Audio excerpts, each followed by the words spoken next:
नमस्कार दोस्तों, आपका स्वागत है एक बार फिर से डॉक्टर निगम्स होम्योपैथिक चैनल में। आजकल बड़ा शोर हो रहा है चारों तरफ, चाहे वो मीडिया हो, चाहे वो प्रिंट मीडिया हो, चाहे वो टीवी मीडिया हो, एचएमपीवी वायरस का। ये एचएमपीवी वायरस है क्या और क्या हमें इससे डरना चाहिए?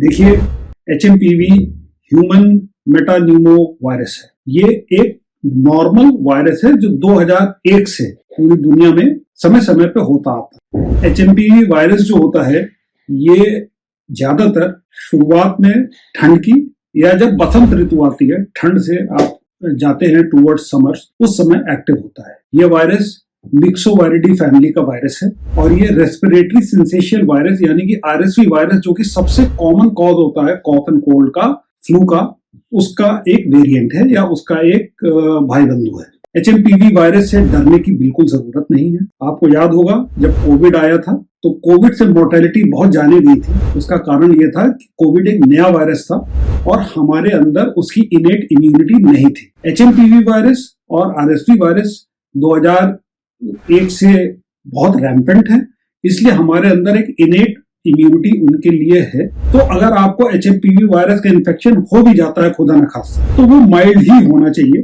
2 से 5 दिन के भीतर उसको रिजॉल्व हो जाना चाहिए। एचएमपीवी वायरस के जो लक्षण होते हैं वो किसी भी कॉमन फ्लू की तरह होते हैं। गले में दर्द, नाक का बहना, नाक का बंद होना, खांसी आना, फीवर आ जाना और कुछ केसेस में रैश का आ जाना, यानी कि स्किन में एक रैश आ जाना।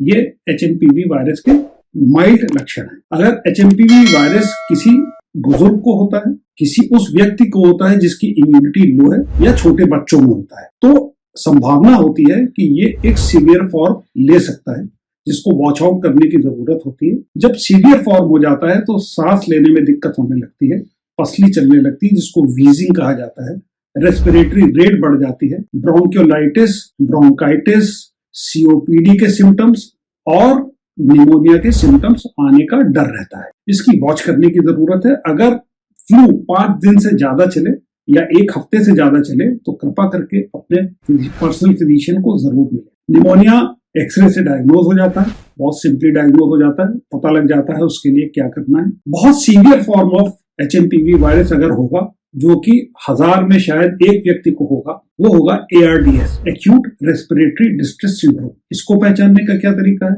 SpO2 नापते रहिए। अगर फ्लू के सिम्टम्स के साथ SpO2 जो पल्स ऑक्सीमीटर से नापी जाती है, अगर वो 92 के नीचे चली जाए तो शीघ्र अपने डॉक्टर से मिलिए। एचएमपीवी वायरस फैलता कैसे?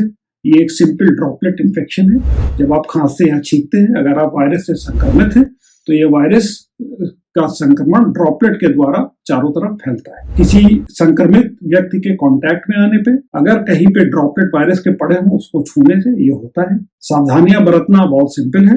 आप मास्क लगा लीजिए अगर आपको फ्लू हो रहा है। वैसे भी एक कॉमन एटिकेट्स होने चाहिए, जब आपको फ्लू हो या किसी को भी जुकाम और फ्लू हो तो उसको मास्क लगा लेना चाहिए, जिससे दूसरों को आप ना दें। अगर वायरस से संक्रमित कोई आदमी आपके आसपास है तो उससे दूर हो जाइए। कॉमन क्लीनलीनेस, हाथ को धोते रहिए माइल्ड सोप से, मास्क लगा लीजिए, छींक आए तो ऐसे करके छींकिए और कांटेक्ट से बचिए। भीड़ वाले स्थान पे अगर जाइए तो वहां, जैसे कि कुंभ का मेला आ गया है, अगर भीड़ वाले स्थान पे आप कुंभ में जा रहे हो तो आप ऐसे में मास्क लगा लीजिए।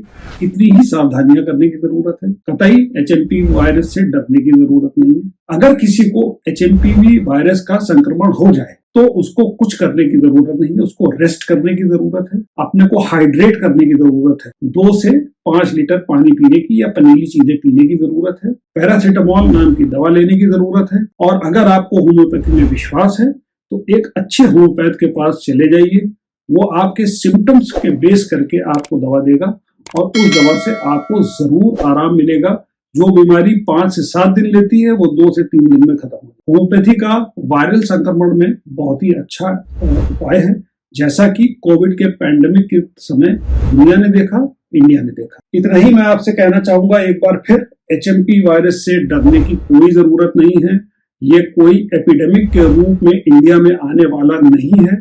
ये साइक्लिक वायरल इन्फेक्शन है जो इस सीजन में शुरू हुआ है, कुछ दिनों में चला जाएगा, सेटल हो जाएगा। आज की तारीख में इसके लिए कोई इम्यूनाइजेशन नहीं है और आपको इम्यूनाइजेशन की जरूरत पड़ेगी नहीं। अगर आप किसी अच्छे होम्योपैथिक फिजिशियन के पास जाएंगे, वो आपको दवा दे देगा, आप बेटर हो जाएंगे। अगर आपको होम्योपैथिक दवा चाहिए है जिससे कि आप इस बीमारी से इम्यून हो सके, तो उसके लिए मैं आपको एक दवा सजेस्ट कर सकता हूँ, वो है इन्फ्लुएंजाइनम 30, जिसकी 5 बूंद सवेरे और 5 बूंद रात में लेने की जरूरत। बाकी बातें आगे के वीडियो में और चीजों के विषय में करूंगा। फिलहाल के लिए नमस्कार।